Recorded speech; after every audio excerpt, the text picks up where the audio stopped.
Kung wala ang Diyos, saan ka pupunta? Lahat ng gagawin mo sa buhay, kapag wala kang kasamang Diyos, madali kang maliligaw.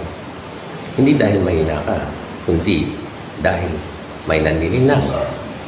Unang Pedro 5:8, ang diablo ay naghahanap ng masisila. Minsan, akala natin tama ang desisyon natin, pero mali pala.